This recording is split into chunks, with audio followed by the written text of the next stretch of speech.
Just give me a little overview of how you're feeling. Emotionally exhausted and but shockingly my body is doing better than it probably should be this week. Uh-huh.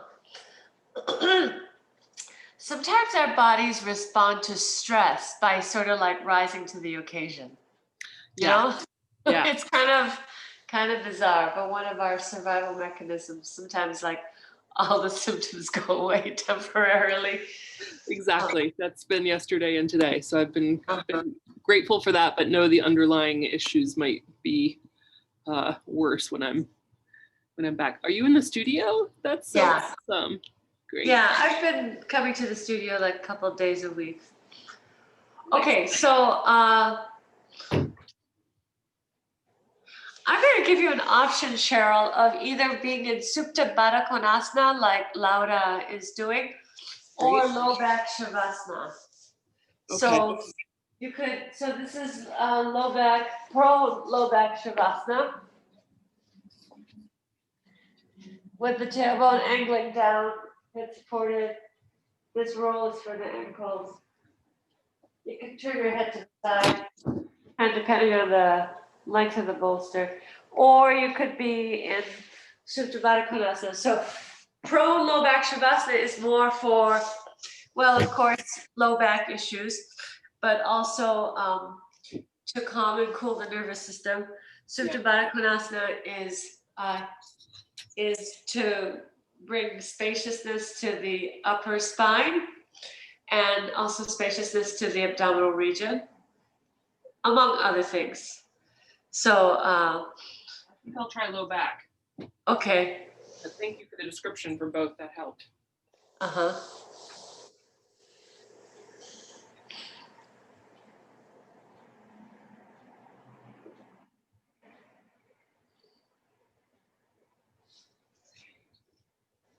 If you can angle your camera, Cheryl, is it possible to angle your camera downward slightly? Yeah, that's better.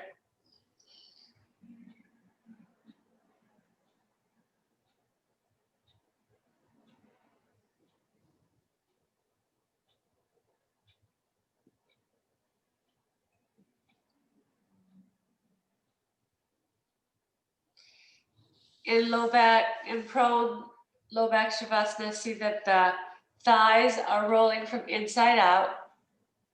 Outer thighs releasing, outer shins releasing, little toes down toward the floor, heels moving apart from each other. Spread between the shoulder blades. In Supta Baddha Konasana, see that the buttocks are lengthening down toward the heels and the front of the hips lifting upward. Inner thighs lengthening, outer thighs pulling into the hip sockets. And then Supta Baddha Konasana, release the shoulders away from the center of the chest and feel the shoulder blades moving down the back body and pressing forward toward the chest to support the heart and lungs.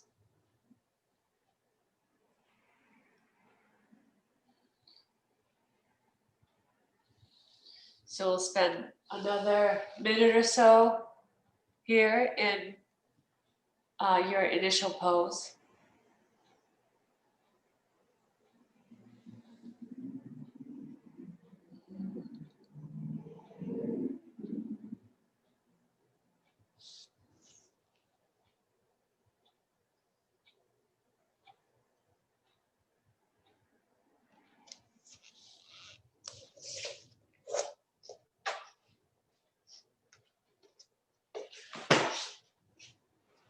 Oh, please suck.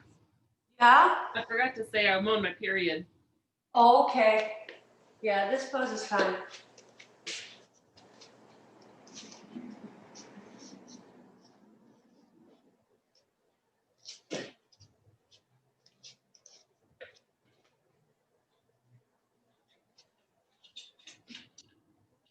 All right, so. I'm also on my period. Oh, okay. That's convenient. We sock them also on my period, but it doesn't matter because I'm not taking the class.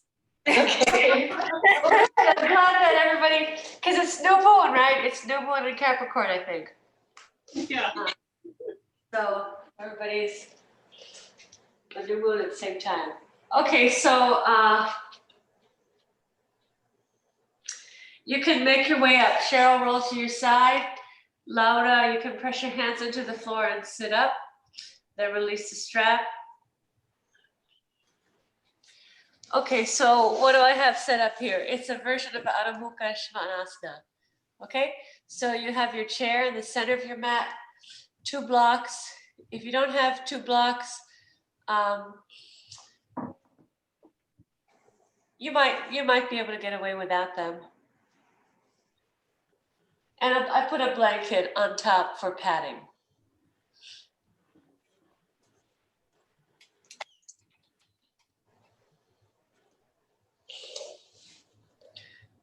Okay, so this is one way to do Adho Mukha Svanasana, which is quite wonderful. So I have the bar of the chair at the top of the thighs. Okay, so it's right at the front hip crease, and then I come down. I take the blocks forward. If you don't have blocks, you might be able to just have your hands on the floor. It's a little bit easier with blocks, but they're not absolutely necessary. And then I'll take the feet back a bit. So it's the downward dog shape, but with support. Now what this does is it levels the hips and allows the spine to kind of dangle, creates kind of a traction situation in the spine. So let me take a look. Step back. So make sure the bar is in the groins and not the abdomen. So the abdomen should be very soft. So it's the top of the thighs. It's the top of the thighs. So I could even lift my feet like this. Do you see? I'm completely held by the chair. And if it's padded, then hopefully it won't ache at all. And then the arms forward. Sort of my chin is on the edge of the seat of the chair. Turn the blocks the long way. Do you just have one? Yeah. Then go ahead, do it the wide way, Laura. That's a good way to do it. But move it forward a bit.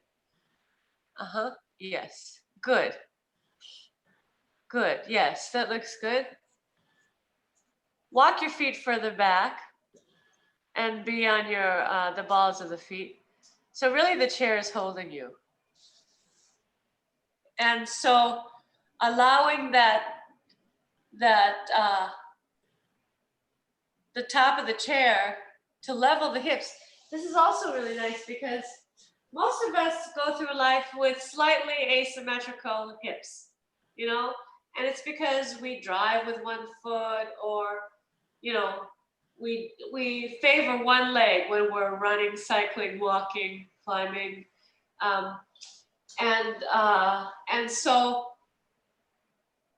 we might carry a bag on one side, or, you know, we have these habits. And so most of us go through life with slightly asymmetrical hips, and it might not present an issue except once in a while, or when you get older, or, you know, different things. So this helps to level the hips. And you might notice that there's more pressure on one side or another. You can try taking the feet a little wider, a little narrower. You can notice how sort of micro adjustments in the pose will shift the weight, will shift where you feel space or where you feel length. See if you can completely soften in the groins so that there's no gripping or tightening in the groins where the chair is pressing. Meanwhile, extending the arms outward and pulling the outer thighs in. This is also nice for the shoulders because you're not so much weight bearing, you know, on the hands. So you can work on getting more length in the arms. And then Now try this with your hands on the blocks. Grip the arms into the shoulder sockets really firmly. So pull the arms, so keep the hands where they are, but pull the arms into the shoulder sockets so that you feel that very firm, stable relationship of the humerus in the shoulder socket. And then maintaining that lengthen through the fingers.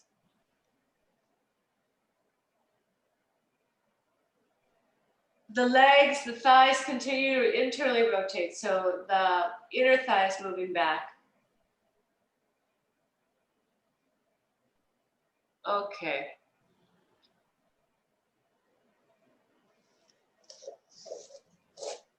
And then from here, come bring your elbows to the seat of the chair, walk your feet in. Now you could be in like an uttanasana here. So now my toes are touching the chair. If this is too intense for you in terms of hamstrings, you could come up to your hands, or you could put a blanket or bolster on the chair. So now this is uttanasana. Also, you could take your feet wider. Take your feet wider so that the thighs, so that the hip crease is really into the chair. If you're very tall, you could elevate the chair, you know, like put the chair up on some height. If you're not that tall, you could just take your feet a little wider, and that will bring the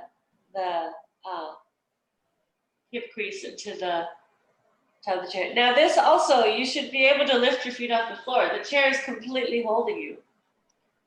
Okay, so you don't need to hold yourself up muscularly right now, but just allow the chair to hold you and the spine to elongate, back of the thighs to elongate. You can rest your head on your forearms. And take your feet as wide as you need to in order to have the heels on the floor. But walk your feet, see that the feet are close to the chair. That in the earlier pose, the feet were far away. Now the feet are close to the chair legs. And then still tighten your kneecaps, still grip your quadriceps because your legs still need that support. It's just, even though they're not weight bearing, still straighten your legs because it's better for your knees to provide that support of the quadriceps.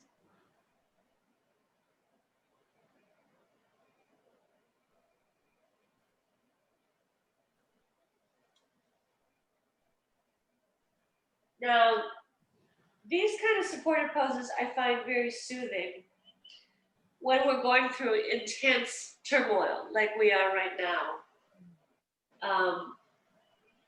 And it's not that we want to escape. I don't necessarily think that escapism or distraction is always a solution, but sometimes we just need a little reprieve so that we can get back into the fray on our own terms. So doing poses like this helps us to get just a little bit of rest while also giving us the fuel and the boost to be able to re-engage when we're ready. Okay, come on up. Pushing your hands into the seat of the chair. And now, so let's take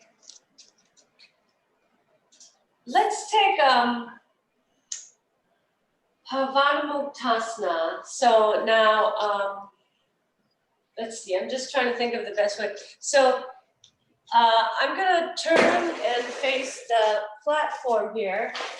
I'll turn the camera also. So for you, so Laura, you could face your bed. Cheryl, if you have a second chair, you could use another chair. So here, you may or may not need a bolster. Like if your bed, depending on the height of your bed, Laura. But here, I'm sitting on a blanket. My feet are wide, and then I come forward. I'm coming nice and close, pulling the bolster in, and then coming forward like this. Okay, so let me just push this back a little bit. Sorry. Whoops. Actually.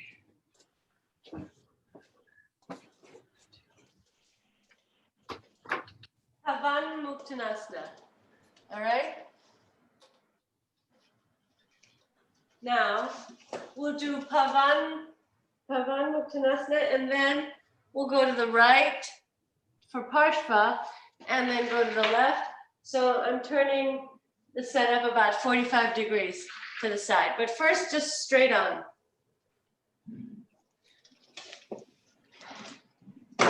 So yeah, that works. And then put a pillow for your head. Okay. Let's see. Laura, are you sitting on a blanket or a pillow? I feel like maybe you need to. I think I need more to like. Yeah. I don't think you need height on the bed because it's good and high. So maybe just a pillow for your head, for your forehead. Yeah. Yeah, that looks good. So the trunk more or less level with the floor. Yeah. Good. So now this is also nice for abdominal. Now also, just so you know, you could put this is especially for Laura. You don't have to do it today. You can see, but you could put a blanket or a rolled blanket on the abdomen. You know, sometimes that gentle pressure on the abdomen feels good. So it's up to you. It might be too strong during menstruation, or it might feel good. It kind of depends on, you know, the stage, what day it is, all that stuff. So, but that's an option. So now, from the point of view of the nervous system, lengthen the skin of the forehead down toward the eyebrows, because that's more soothing for the nervous system in terms of turning the attention inward.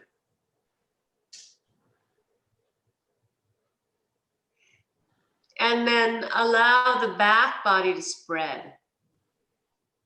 Back body to spread, the spine to elongate. Hopefully you feel a good elongation of the spine from the chair, Adho Mukha Svanasana, chair Uttanasana that you just completed.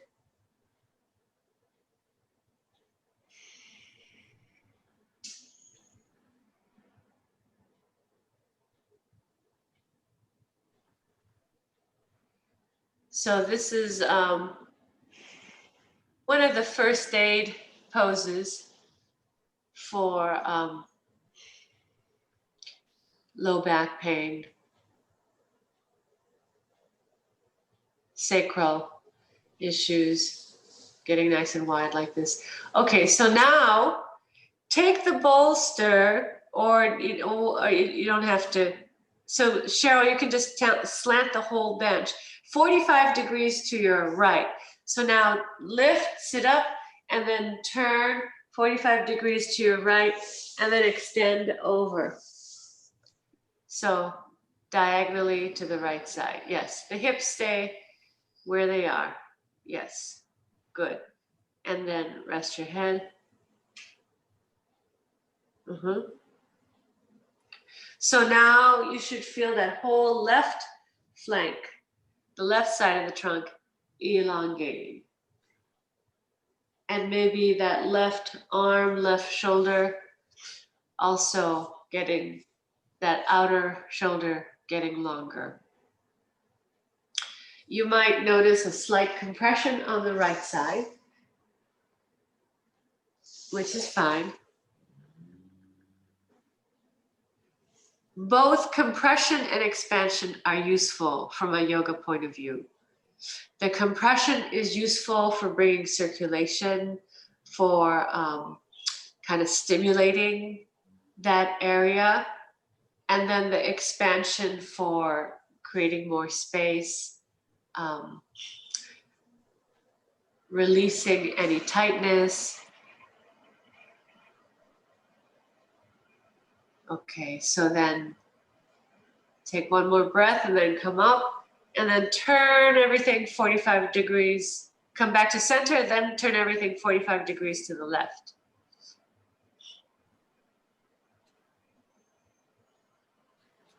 And then elongate that whole right side as you extend over to the left with your trunk. The legs stay the same, the hips stay the same. Resist the temptation to turn your hips, because if you can more or less center your hips, then you'll get more length in that right side. You're asking the right side to lengthen more. So that expansion, extension on the right side, slight compression on the left side.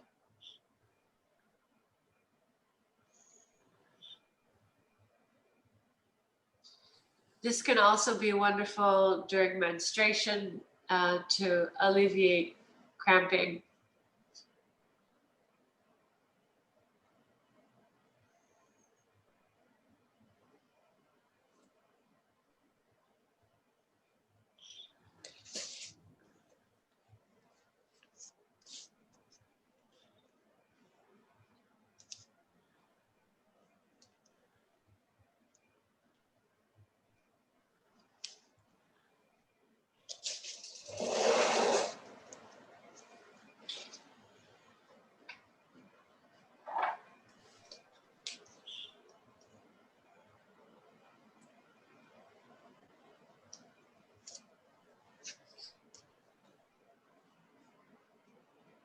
And now coming back to center.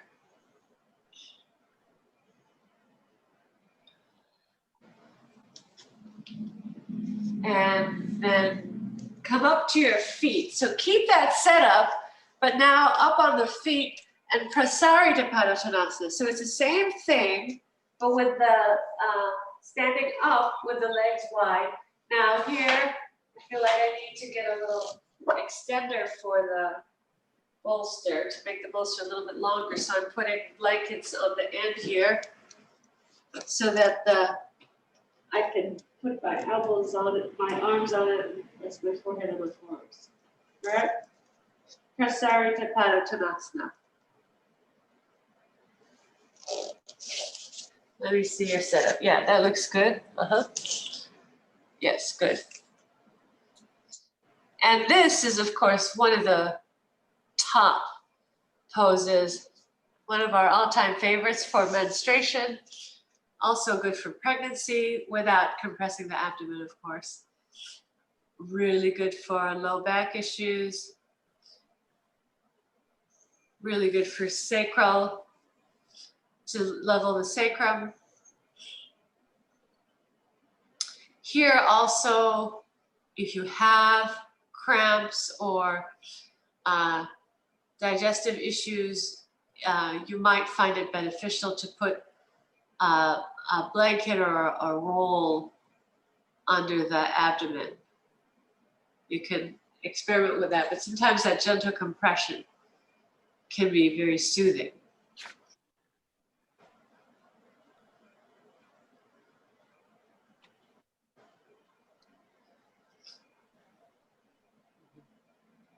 And you can experiment with the placement of that roll and see where what placement feels best and what purpose each position serves. The really beautiful thing about Iyengar yoga is that there's so many ways to do any given pose, and none are wrong. They're all suitable for a particular purpose. There are reasons for every setup, every variation. And so as long as we kind of understand what the pose is, understand how the pose can be used for healing as medicine for our bodies and minds, then we can explore, all the different ways that the pose can be done and discern. The key is really learning how to discern for ourselves what's going to be most useful on a given day. So it's really about tuning into your body and mind enough to discern what's going to be most useful and beneficial for me today. That's really the power of the practice. That sensitivity, that discernment, that understanding. Okay. And inhale, come on up. Come up to standing. Bring your feet together. Okay, so I think we'll stay with this setup here. And I'll kind of go like this. Let me see. Change my angle a little bit. So here have your support on your right side, okay? And stand in Tadasana. Have a strap in your hand. And stand in Tadasana.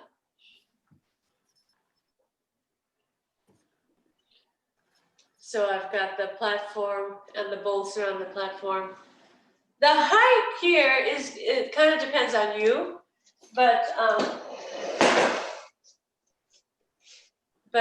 this is probably a decent height for most people. Okay, so from Tadasana. Now from here, have a small loop of the strap and put it around your right foot, and then put the right foot on the support. You see? So this is Utthita Parshva Hasta Padangusthasana. Bring your left hand on your hip. Now this is a little bit close, so I'm just going to push it away a bit. Okay, Utthita Parshva Hasta Padangusthasana. Now, it's perfectly fine to have your back to the wall. I don't have a wall behind me, but if you do, then it's perfectly fine to have your back to a wall for more support, especially when you're on your period. But this is a very nice pose for your period. Because what does it do? It's opening up the basin of the pelvis. And so it's bringing circulation and expansiveness to the uterine, to the uterus. Now make sure that the right knee and right toes are facing the ceiling. Okay, and then bring that hold the strap in your left hand for a moment. With your right hand, place your hand on the right outer thigh and bring the right outer hip down, so that the buttock bones are level. And if that's not possible, then you can take a slightly lower height or stand on a block. Okay, those are some options you have. Okay, release. And bring the foot down.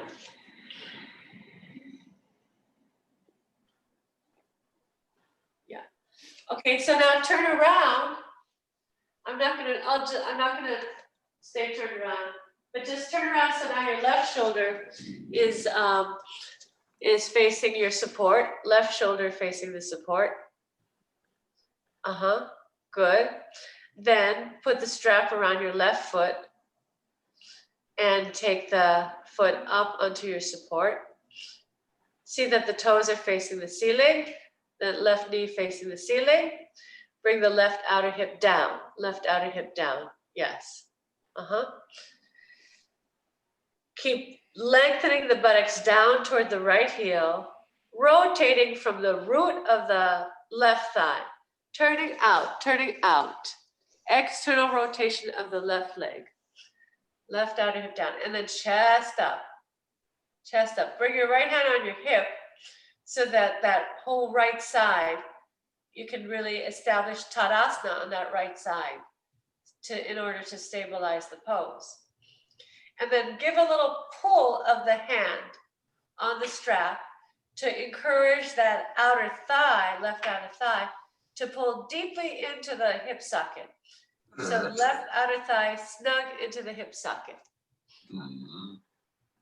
Okay, chest up. And then release. Release the leg, remove the strap.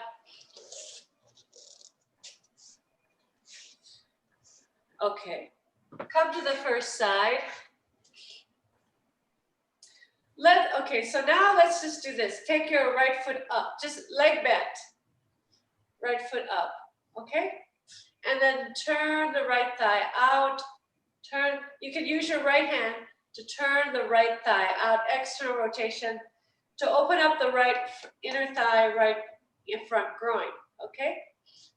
And then draw that right outer hip down, right buttock down, and feel the broadness here of the base of the pelvis. Use your arm here, your right arm, to press into your right inner thigh.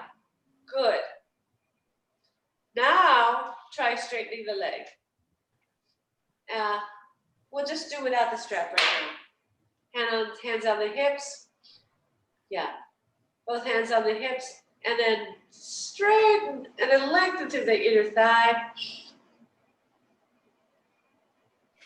Draw the outer thigh into the hip socket really strongly.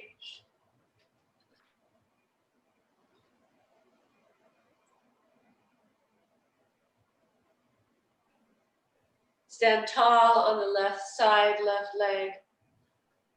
Okay. Extend the toes to the ceiling, right toes, and then draw that outer thigh in. Okay.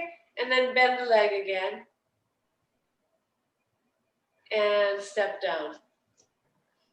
Ujjita Parshva Hasta Panagusasana. Turn around. Standing in Tadasana. Hands on the hips. Why? Because the hands will kind of tell you where the hips are and what the hips are doing. Okay? Now, left foot on the chair or the bed. Left foot, yes, good. And then pressure left hand, open palm to the inner knee, left inner knee. Take your left hand on the left inner knee and press your left inner knee back. Roll, you can take your hand on the top of the left thigh now and then roll the left thigh out, external rotation. Left hand on the left thigh. Roll it out. Descend the left buttock. Good. Stand tall on the right leg. Remember, it's Tadasana in the right leg. Tadasana in the right leg. Now straighten the leg. Straighten the leg. But still maintain that openness to the front of the hips. Draw the outer thigh into the hip socket. Keep turning the leg out. Turn from the root of the thigh. Turn from the top of the thigh. Descend the left outer hip. Buttocks down, chest up. As you reach your toes, left toes up to the ceiling, extend through the heel, but have a feeling of that outer thigh gripping into the hip socket. And then bend your leg and come down.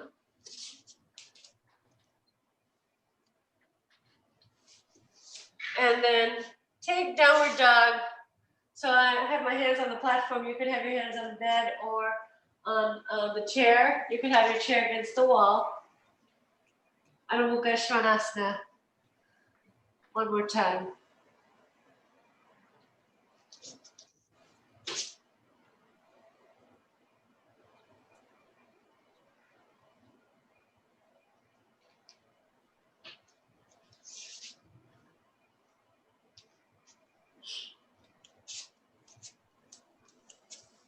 All right. So, Cheryl, you can use the chair. Laura, you can use the bed. Let me show you the next little set of poses. So, have your chair against the wall. Laura, everybody put a blanket in front of your chair or bed. Now, Cheryl, you'll put a bolster. Let's see, I think it'll be better, Cheryl, if you put a block and the bolster on top of that. Okay, and then Instead of the blanket. your second chair, have it in front like this.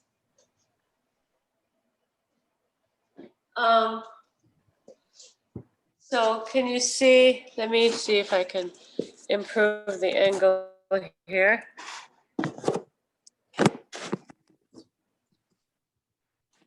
Can you see that? Okay, so we'll do the L-shaped poses. All right, so now these are really good for, it's good for so many things, but really nice during menstruation because it lifts the uterus, lifts and tones the uterus, gives space. When you have that sort of heavy feeling in the abdominal region, it helps to lift everything up and create a sense of lightness. So let's be in Swastikasana here. And then now, if you have a bed, you can take your arms like this. This is very nice. Make sure you have enough height. Yeah, so sit up a little bit higher, Laura, maybe on a block and I don't think you'll need that pillow behind you because the bed is soft. So just have enough height so that you can have your arms out without any strain, without lifting the shoulders up. Now, Cheryl, press your hands, fingertips into the floor, and then lift the chest and lean back into the bolster. Lift the chest up. Roll the shoulders back. Yes. Hold the chair, Cheryl. Hold the legs of the chair. Yes, like that. And then lift up. Okay, so here that slight leaning back helps to lift the uterus. Change the cross of the legs. And we call this Samashrayi. But for short, we call them the L-shaped poses. To tell you the truth, we don't do them that often in class because they're kind of a pain to set up. But when you're at home and you have all this stuff around, then it's easier. Okay, now from here, Baddha Konasana, feet together. Soles of the feet together, lift the chest.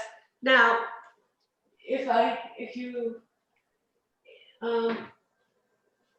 so this is what I recommend, Cheryl. I think Laura, you might have a blanket nearby, but put a blanket under your head like this, so that you're facing kind of upward on a diagonal.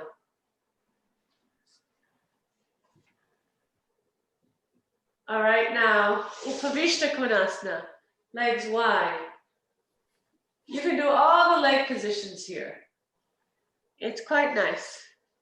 You can stay here for, a good 15, 20, 30 minutes and do all the different leg positions. And it's wonderful. Take your head back, Cheryl, if it feels okay.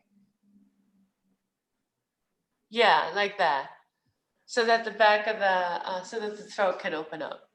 The throat, now this is kind of turning into a uterine health class, which is perfectly fine. The throat, of course, is where the thyroid is.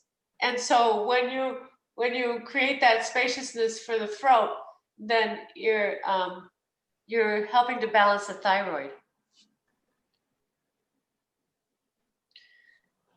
Okay. And then Dandasana, legs together. Dandasana. So now we'll do that. In a moment, we'll do that same leg sequence, but coming forward. And actually coming forward and back is really good. And it's been found to be very beneficial during COVID too, for people who contract the illness. That people have reported that really helps the respiratory system when they do the L-shaped poses, but coming back and forth, forward and back. So now, coming back to Swastikasana, have your chair handy. Inhale, exhale, come forward onto the chair. Now this bolster I don't really need. Come forward onto the chair. The more you push the chair forward, the more further forward you go. So you can determine how far away the chair should be so that you feel a sense of ease, but also spaciousness. Sometimes we think we are, sometimes we want to like maximize the pose, or the ego wants to maximize the pose, but actually you're collapsing and you're not actually creating space. It's just a state of collapse. So make sure that there's still some lift to create the spaciousness and not just kind of dropping everything. Okay, come up and change the cross of the legs.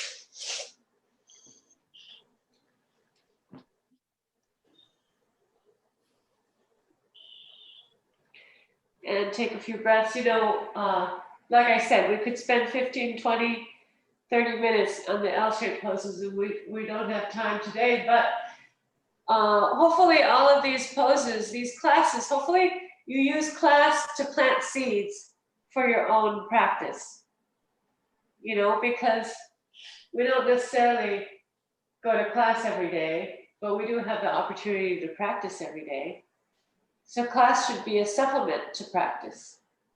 And come on up, Baddha Konasana, feet, soles of the feet together, Baddha Konasana, and then come forward in Baddha Konasana.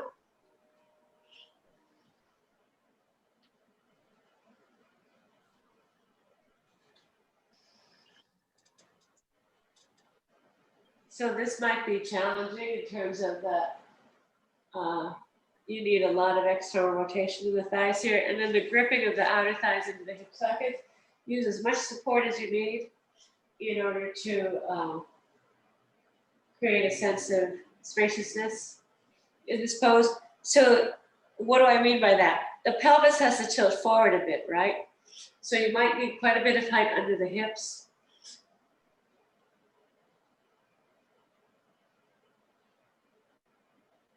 And then coming up, we can discuss this pose. There are lots of ways to do this pose. We can discuss this pose in other classes. So now Upavishta Konasana, legs wide. Also in Upavishta Konasana, the pelvis has to tilt forward somewhat in order to extend the trunk. See that the knees are firm, toes pointing to the ceiling. Outer thighs gripping into the hip sockets, inner thighs long. Sides of the trunk long. Now, it's forward bend week, obviously. But I will say something about the head position in these forward bends. We often take the head down, forehead down in these poses, but if you find that that head down position makes you brood or makes you depressed, then it's perfectly appropriate to have your head up instead. Also, closing our eyes. Sometimes, especially when we've experienced significant trauma, like we are experiencing trauma as a nation right now. Sometimes when we close our eyes and go into that dreamy or sleepy state, it exacerbates the trauma. So sometimes having the chin up and the eyes open is going to be more beneficial.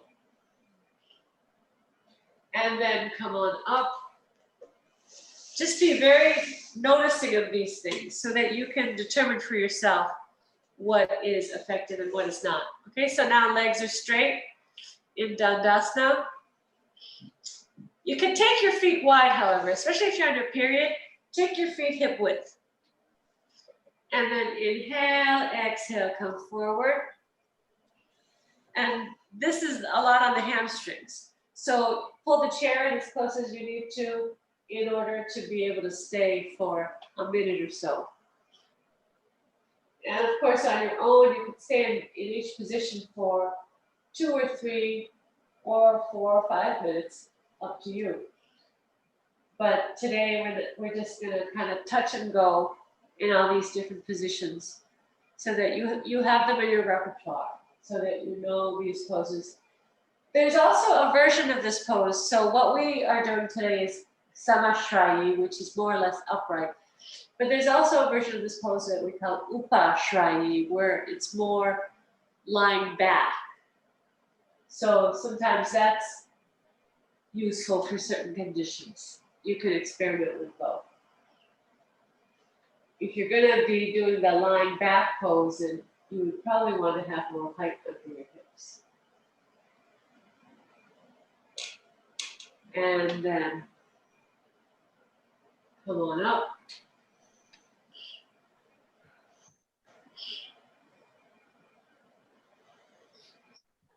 Okay. So we'll end with Setubandha Sarangasana. Okay. Set up. You could put your bolster. The simplest setup is just like this with a bolster, block, and a blanket. This is the easiest setup.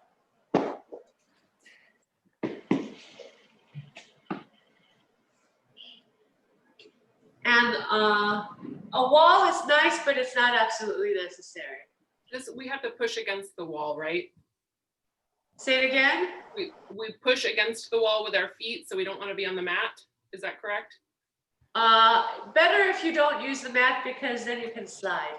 Yes. The feet into the wall is nice, but not required. Okay. So now from here, sitting on the bolster, sitting all the way on the edge of the bolster, forward edge of the bolster. And then use your hands for support as you lie back. Slide your shoulders onto the blanket and then straighten your legs, okay? Arms out to the sides. There are many, many ways to set up Setubandha. This is probably the simplest way.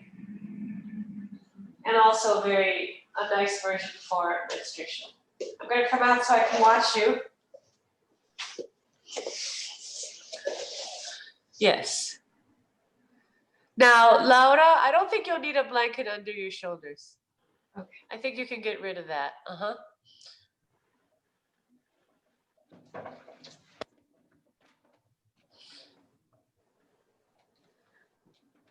Yes, I love it. Rearranging the room for yoga. That's like the best thing.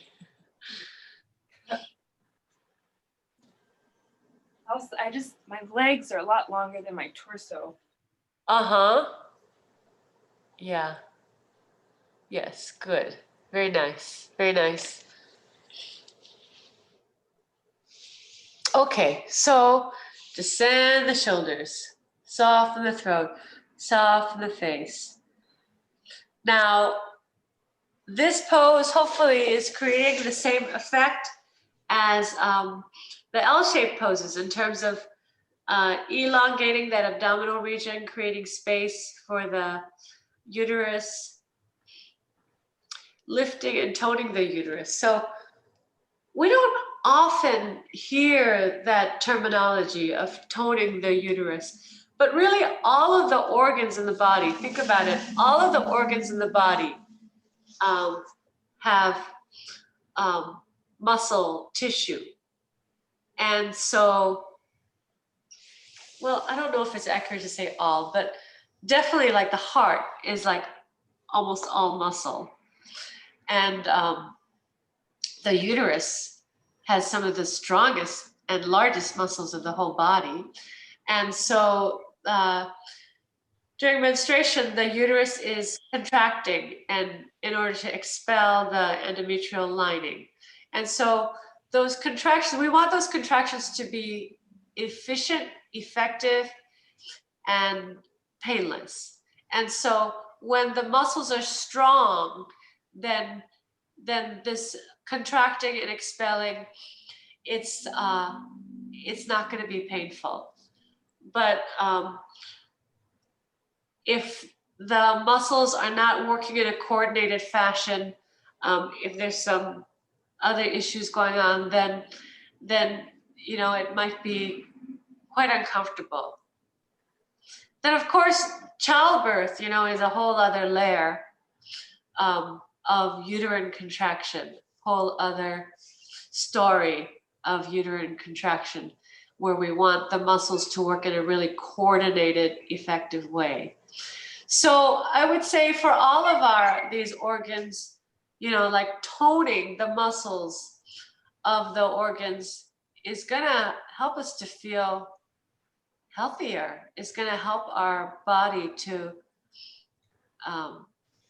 run more efficiently with less energy, less strain, less stress. And so these poses are toning the uterus, lifting and toning the uterus.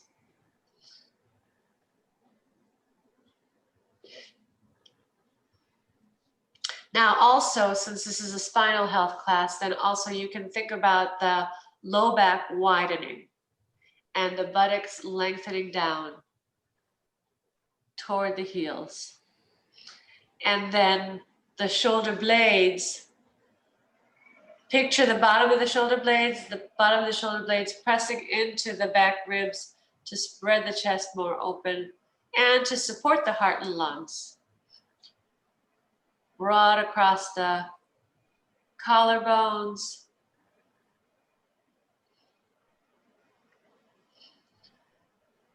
This is just such a useful pose on so many levels for so many different situations.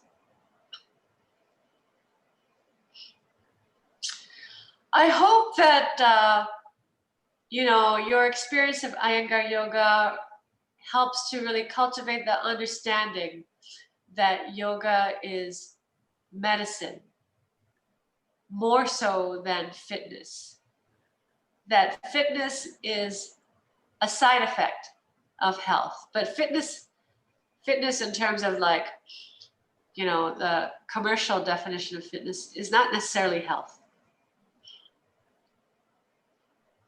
Health is much broader than just like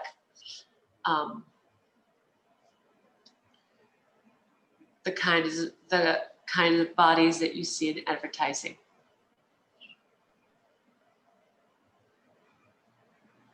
So that these poses can be used, really can be understood and used for holistic benefit.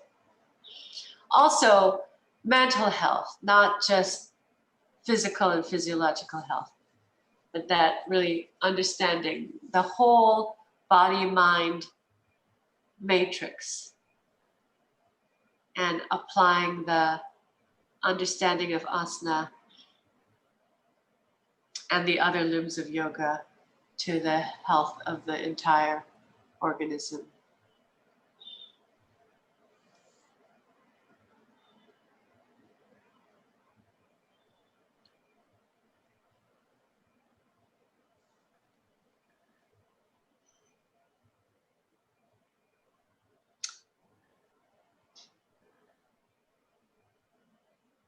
So now from here,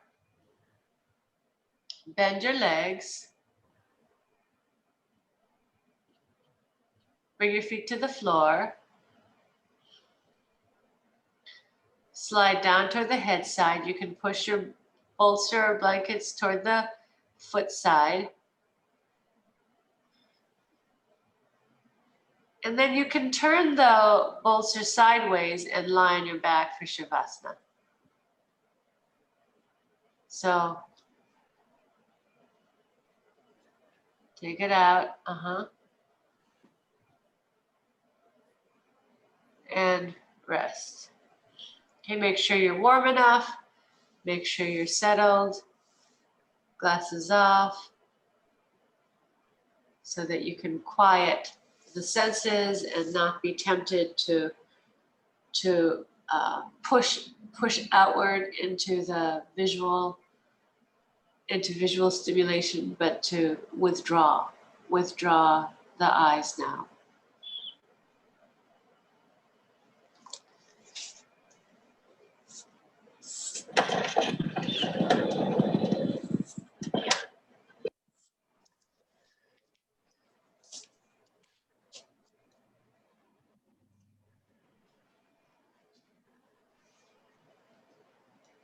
So settle yourself. Let the arms and legs sink into the floor. The back body spread on the floor.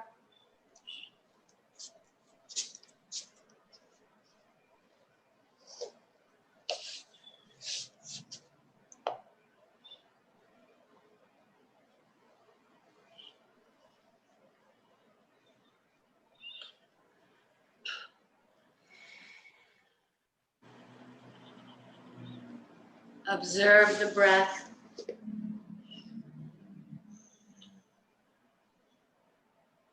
And on each exhale, allow the abdomen to recede.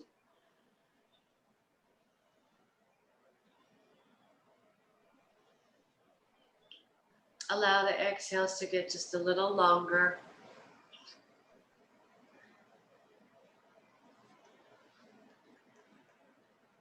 Focusing on the exhales can be very calming, especially in stressful situations.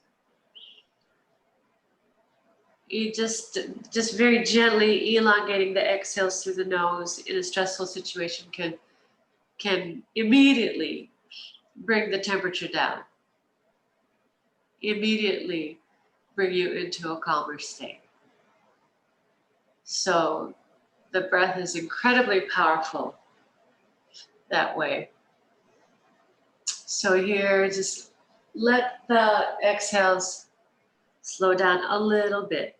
Don't use muscular effort.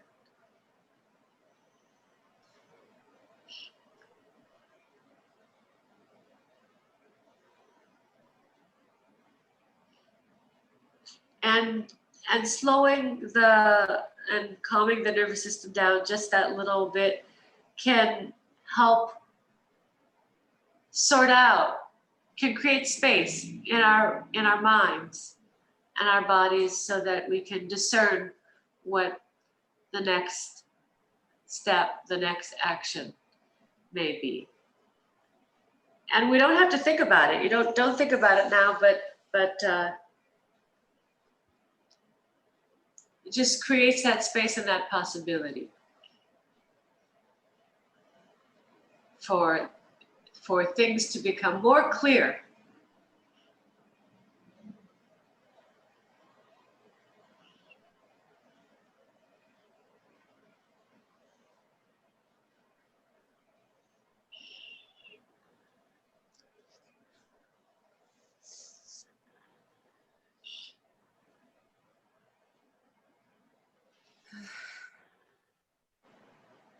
And now,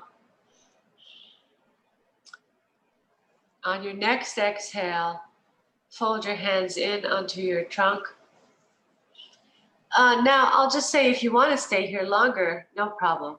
You're at home, you can do anything you want. But if you want to come up, then you could bend your legs in, roll to your side, sit up, or you could stay lying down. Okay? Fold your hands to the center of your chest. You can close your eyes if you want to. And we honor and acknowledge the land upon which we are seated. Here I'm on Wawiatanong Anishinaabe territory, honoring and acknowledging the spirits, the beings, the people of this land, as we commit ourselves to coming into right relationship with the land and its people. And we honor the sacred art of yoga, all our teachers, BKS Iyengar, Gita Iyengar, the inner teacher, and we honor each other. So soft inhale. So soft exhale, bow your head down. Then release your hands. Lift your face and open your eyes. All right, nice to see everybody. You as well. Thank you. Yep, you're welcome.